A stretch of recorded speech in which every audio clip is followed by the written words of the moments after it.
You're watching Rurouni K95's movie review on heavy metal. Hi Ruronis, this is your pal Rurouni K95. Today we're going to be doing a movie review on heavy metal. Because, let's start with the review, because the film is an anthology of various science fiction and fantasy stories adapted from the Heavy Metal magazine, especially, which we'll get to more about in one moment. So let's review. The title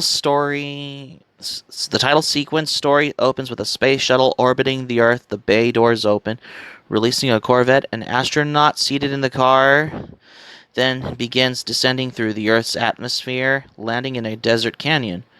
In the frightening story, the astronaut Grimaldi arrives at home where he is greeted by his daughter. He says that he has something to show her, where he opens his green case. His case, actually. A green crystalline spear rises out and melts him. It introduces itself to the terrified girl as the sum of all evils, looking into the orb known as the Lochnar. The girl sees how it has influenced societies through time and space. In the dystopian New York City 2031, a cynical taxi cab driver, Harry Canyon, narrates his day in film noir style, grumbling about his fares and occasional robbery attempts, which he thwarts with a disintegrator installed in the back of his seat. He stumbles into an incident where he rescues a girl from a gangster named Rudnick, who had murdered the girl's father. She tells him about her father's discovery, the Lochnar, an artifact over which people are killing each other. Harry takes the girl back to his apartment, where she climbs into his bed and has sex with him. The next day, one of his fares is Rudnick, who threatens Harry if he does not cooperate. The girl decides to sell the Lochnar to Rudnick and split the proceeds with Harry. At the exchange, Rudnick takes the Lochnar out of its case and is disintegrated. Meanwhile, the girl informs Henry that she is keeping all the money for herself and pulls a gun on him. Harry is forced to use his disintegrator on her. He keeps all the money and writes it up as a 2-day ride with one hell of a trip. Damn.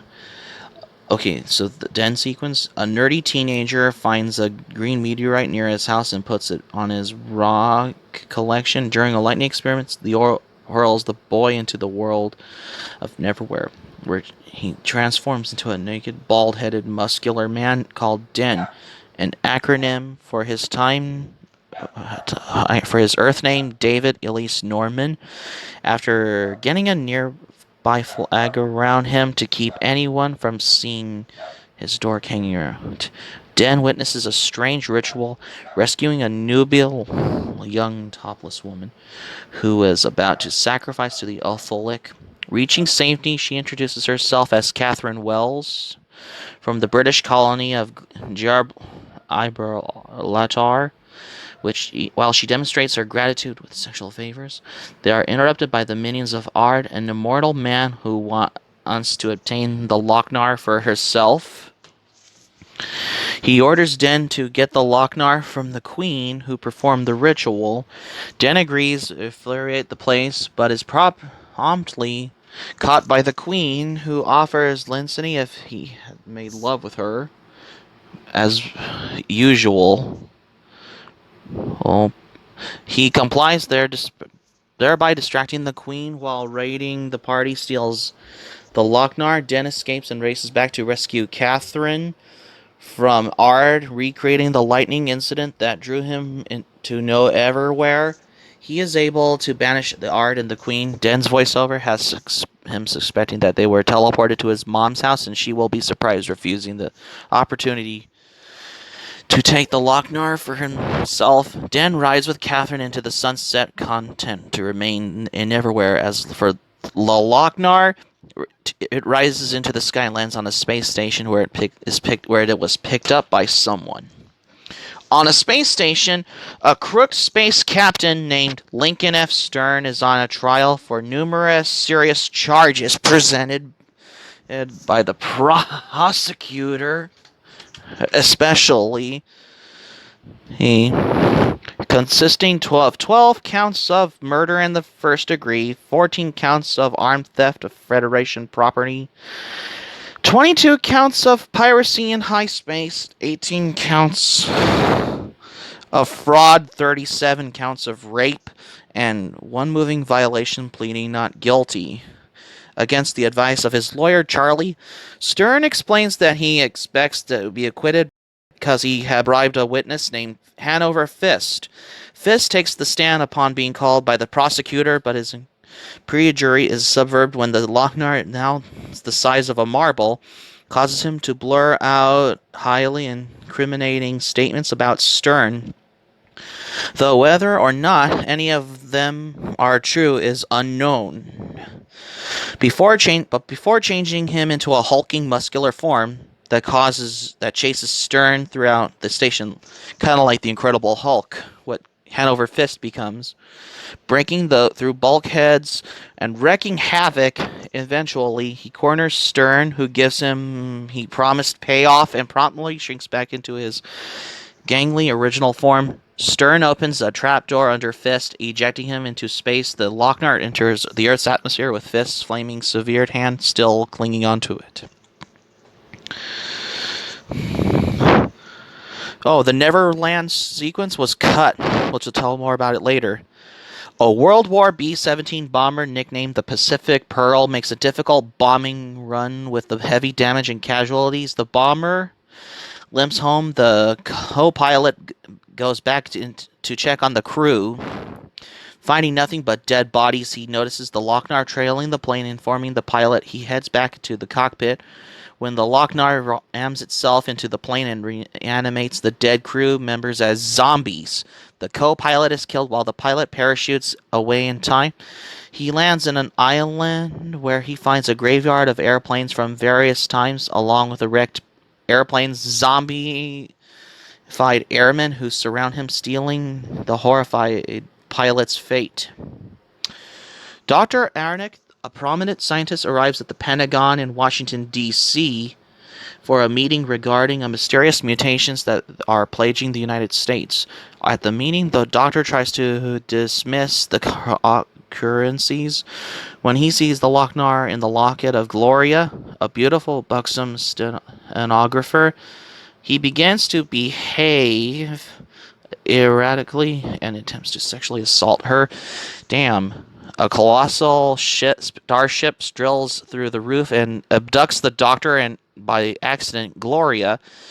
The ship's robot is irritated at the Anorak, who is actually a malfunctioning android, but his mood changes it when it sees Gloria.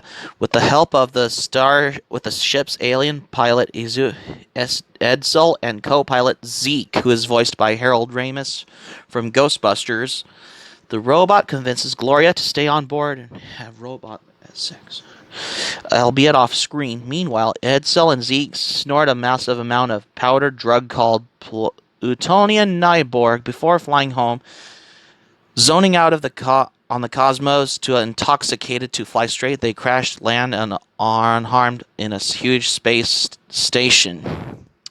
Tarna. The sequence, which is done by Danny Antonucci, who worked on Ed, and Eddie. The Lochnar, now the size of a giant meteor, crashes into a volcano in an unnamed world, changing the tribe of human outcasts into mutated barbarians who ravaged a peaceful city. With the song The Mob Rules by Black Sabbath was playing, the elders, desperate, try to summon the last of a warrior race, the Tarakians.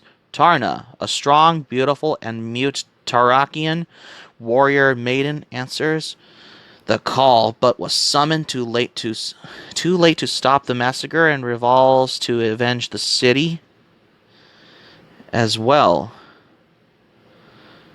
How you expect. Avenging the city. Her search leads to the barbarian stronghold, where she is captured, stripped of her clothing, tormented, and left for dead. With the help of her Tarmankian mount, she escapes, places her outfit back on, and confronts the barbarian leader. Though wounded, she defeats him with Tarna, Reading her final attack with her loyal and also injured mount on the Lochnar, it tells her not to sacrifice herself as she cannot destroy it. She does not relent, and her self-sacrifice destroys the Lochnar. This features Don Franks in that sequence and Thor Bishoprick from Journey to the West: Legends of the Monkey King in that scene. As the final story ends, the Lochnar terrorizing the girl is similarly destroyed, blowing up the mansion to pieces. Tarna's reborn mount appears outside, and the girl happily flies away on it. It is then revealed that Tarna's soul has been reincarnated in the girl. The girl's hair color changes to that of Tarna, and she reveals a Tarakian mark on her neck. So that's my review on Heavy Metal. Animator Robert Balser directed the animated den for the sequence. The film uses the rose scanning technique of the animation in its several shots. The film consists of shooting models and actors and then tracing the shot onto film for animation purposes. The B-17 bomber was shot using a 10-foot replica, which was then animated. Additionally, Tarna, the Tarakian, was rotoscoped using the Toronal model Carol Despians as a model for the animated character. The shot of the exploding house near the end of the movie was originally to be rotoscoped, but as the film's date, it has been moved up from October/November to August 7th, 1981. A lack of time prevents this remains as the not only non-animated sequence in the film, which is the live-action shot part in the exploding mansion in the movie near the end of the film Heavy Metal. I really loved the film Heavy Metal because the movie has the music of Sammy Hagar, Rix, Devo, Blue Oyster, Cheap Trick, Blue Oyster Cult, Don Felder, Donald Fagen, Nazareth, Riggs, Journey, Grand Funk Railroad, Stevie Nicks, Don Felder, Trust, and Black Sabbath in that one. But the score music was done by Elmer Bernstein as well. Particularly for the film Heavy Metal, is probably the best anthology film from because it has like sequences, anthologies of film segment parts. Heavy Metal 2000 was not an anthology film. Well, Heavy Metal was directed by... Oh yeah, the sequence for Tarna sequence in Heavy Metal was created by Danny Antonucci, which Danny Antonucci is known for his work on Ed, Edd and Eddy. That's probably one of his early works. This movie, Heavy Metal, was directed by Gerald Potteron, and this movie was produced by Ivan Reitman, who worked on the 1984 film Ghostbusters. Particularly because Heavy Metal features a great deal of graphic violence, sexuality, and nudity. Its production was expedited by several animation houses working simultaneously on different segments. Because Heavy Metal was released in 1981, around the same year as Ralph Bakshi's film American Pop, around the same year was 1981. I guess. So that's going to be it for my movie review on Heavy Metal. Thank you for watching, but before we go, here's my thoughts about it. Since I did a review on Heavy Metal, because I've watched this movie like a couple times, I really loved it. I have it on Blu-ray, I guess. Hope subscribe for content. My anime plan, link in the description down below. Share this video on our Twitter, Facebook. If you have a Twitter, Facebook account, all social media on Facebook and Twitter, etc. Be sure to leave it in the comments section below if you like. Feel free to subscribe to my channel, RuRoniK95. If you're new to my channel, click on my notifications bell button. Check out my videos that I'm uploading as well. And that's all I've got to say. So, this is the first time I get to do a movie review on Heavy Metal, because I haven't done one until now. This is RuRoniK95 saying, thank you for watching my movie review on Heavy Metal. I'm glad you liked my movie review. I hope you enjoy it. Hope to see you soon for the next movie review. Until next time. And hope you have a great day. This is RuRoniK95 signing off, and thank you for watching my movie review on Heavy Metal. And also, stay tuned for this concludes my movie review on Heavy Metal. I've got one more thing that I got by far for this review on Heavy Metal. Until next time, on my next movie review, we'll tune in for another movie review on American Pop. Because stay tuned for more anime reviews. Until next time.